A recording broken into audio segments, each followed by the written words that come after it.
So reka nongere nkusuhuze wowe ukunda gukurikirana iyi channel yacu ariyo Kasugira TV.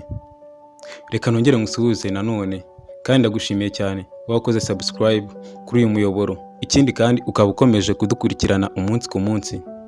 Nk'ibisanzwe ninjye kugezaho kino kiganiro ari cyo kunda ubuzima bwawe.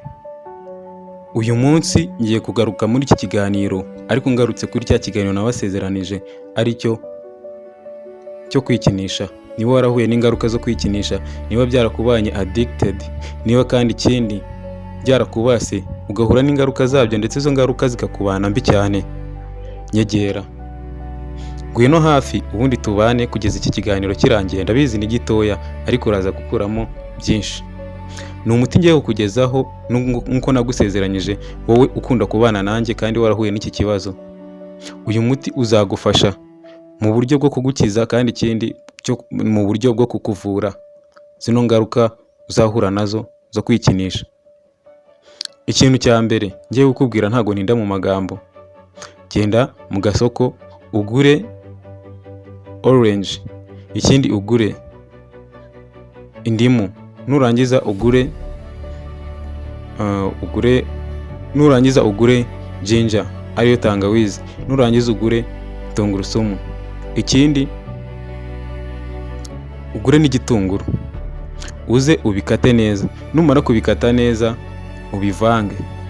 Numara kubivanga uteke amazi yawe ndetse amazi yawe meza uyashyire ku gasafuriya, uyateke uyatogose. Numara kuyatogosa ugende uyasuke muri bya bindi wagize wakatakase cyangwa se muri bya bintu byawe wakatakase. Muranyihanganira iki kiganiro ntago ndi bukibandeho cyane cyangwa se ngo nyivugeho menshi, kuko cyane cyane abantu nitayeho niyo abandi banjye bahuye n'ingaruka z'iki kibazo cyo kwikinisha.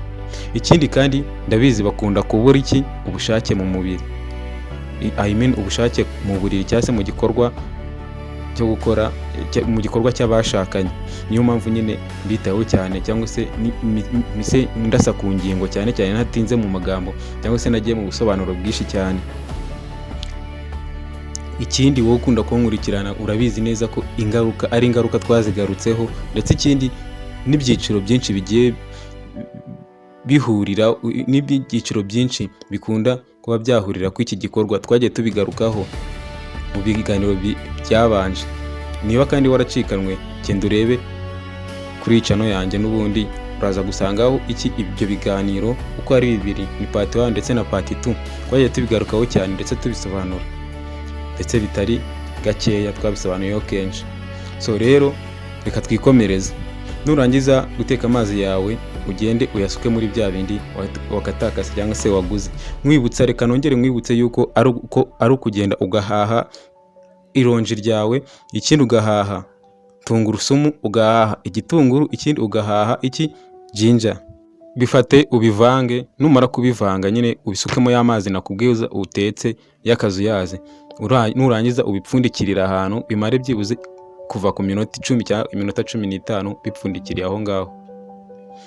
So nibimara kurangira gutyo ufate y'amazi ugira uyayungure, cyangwa se bya bintu byawe wagize wavanze ubiyungurure. Numara kubiyungurura ubishyire mu kantu kawe ujye winyweraho gake gake kuva ku munsi umwe cyangwa kugera ku cyumweru, ndetse kugeza kunuza ku byumweru 3 paka ku kwezi.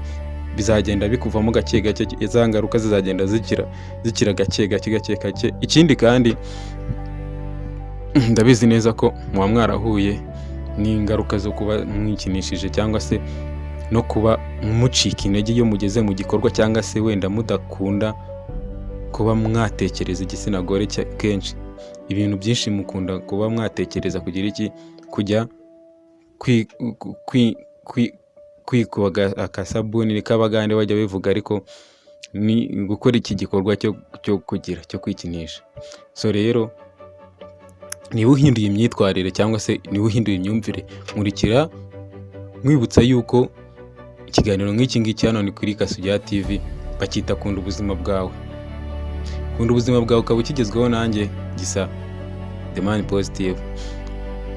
Nibikugirira inyungu cyangwa se nibikugirira umumaro bikagukiza bikaba byagufasha, uzagaruka hano kunshimira.